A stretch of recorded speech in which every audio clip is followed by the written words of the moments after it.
Hey everyone, Scott here from V-Town Guitars. Today on the bench we've got this wonderful Charvel Pro Mod SoCal, and it's very pink, as you can see, and this is actually called platinum pink. It's a lovely gloss finish. I knew as soon as I saw this that I had to have this guitar, so it's absolutely beautiful. It's really playable, very useful as well. It's great for live work, great for recording. You've got Seymour Duncan pickups in here, humbucker, single humbucker, lovely maple neck. Everything you need basically, including a Floyd Rose 1000, but therein lies the issue, and that's what we're doing today. We're actually going to take a look at a little upgrade to this. Now, the only problem I have with these, I don't have a problem with these Floyd Rose 1000s at all. Really good units, and if you look after them and you maintain them properly, and we're going to be doing another video on exactly how you keep a Floyd Rose in tip-top condition. But the main problem I've got with this is the free play in the arm here. It doesn't matter how tightly we do this collar up, there's still free play in this, and it's kind of annoying. If you're recording or if you're playing through a high gain amp, it's very noticeable as well. You don't notice it so much just sat at home playing, but once you know it's there, it is kind of annoying. You can actually see the movement in the arm there. It's not just the bridge that's moving, it's just the arm itself, so a lot of free play. What we're actually going to do is swap out this whole assembly for a push-in version, and I've got one of those coming. That's actually on its way. Hopefully the postman's going to be bringing it within the next hour or so. So we're going to swap the whole unit out, and it actually involves taking out the mounting piece in the actual bridge, and unfortunately we can't get to it through here. So I'd like to be able to put a deep 12mm socket in there and be able to get to it from the back, but we can't do that. So what we're actually going to do is remove the bridge. So obviously that's going to involve taking off the strings and then taking the bridge off so we can actually get to that little nut. So, little tip for you: before you remove a Floyd Rose, before you take the strings off a Floyd Rose, put a piece of cardboard under the back of it. Now what that's going to do is it's going to stop it from getting pulled back into the cavity.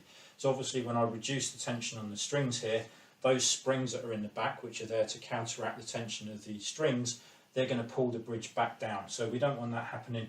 So just put a little bit of cardboard under there, and that's going to stop that from going on. So as you can see on this guitar, we've got a routed cavity here, so it's a recessed Floyd Rose on this. If this was a flush mount or surface mount Floyd Rose without any recess in the back, then if that bridge gets pulled back, it could potentially damage the finish on the guitar. So again, a little bit of cardboard under there, a couple of business cards maybe, just to stop any great movement and to keep the metal out of contact with the paintwork.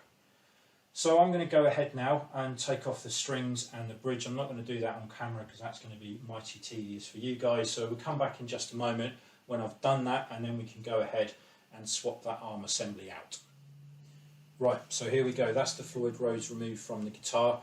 Not what I was expecting to see on the back of this, but we've got a little 5mm Allen bolt there, which I need to undo to remove this arm. I was actually expecting to see a nut. And that's what you can see on the replacement. So we've actually got a nut on this, so I'm going to need my socket set in just a moment. So very simply, you've got a black nylon bushing inside here. The tension is adjusted via a little tiny Allen screw on the back, and the arm just pushes in there, and then obviously you've got full control over the tension as well. So it's really simple, but it should be really effective. So we're going to go over and swap those over in just a moment, and then we'll come back and then we'll see about putting it all back together. Right then, so let's get these swapped over. So I'm just going to remove the arm first of all from my Floyd Rose, and I'm going to take my 5mm Allen key and my trusty Ibanez tool here. Let's just undo this, and then we can remove all of this from the back there. So this part is actually pressed in, so that could need a little bit of persuasion just to come out. So I'm just going to give it a little whack with my socket set there, just because I'm a true professional. But that's come out nice and easy.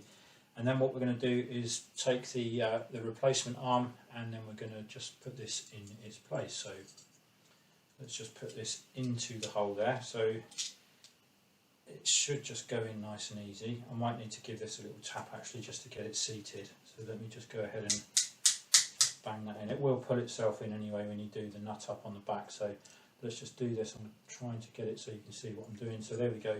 Put the nut back on.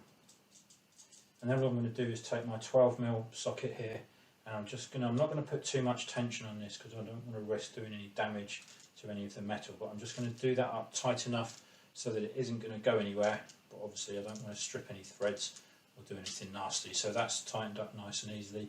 And that's basically the job done from that respect. So that my arm goes in then, and that's it. So that's the arm replaced. We've got a nice push-in variant now. It's going to stay put as well, it's not going to flop about. So now that we've done this, I'm going to go back to put this back in the guitar, and then we're going to get the strings tightened up, and then we'll take a look at it when it's all finished. Okay, so that's it done. Guitar's back together, strings are on, it's all tuned up, and we've got a lovely push-in arm now on our Floyd Rose. So that was a really, really simple job, and this makes all the difference. So now when I move the arm, there's absolutely no free play. The only movement you can see is exactly where it should be, and that's in the actual Floyd Rose itself. So a very, very simple job. Didn't take long to do at all, just a minimum of tools as well. And I'm really, really happy with the results. And if that's helped just one person out, then I'm going to be really, really happy. I'm not a professional YouTuber, as you can probably tell, and I know I do need to get all of my studio in order so you can see a little bit more of what's going on. You might even get to see me at some point as well. But this basically was a video just to help somebody out and to get that arm swapped over. And I think this has been a really, really good result. So if you have enjoyed what you've seen today, then please give this video a like. If you want to subscribe to my channel, please do so. I mean, this is my first ever YouTube video, but I'm going to be doing lots more of these videos in the future, so there's be more coming very soon. But for now, thank you so much for watching, take care, and we'll see you again soon.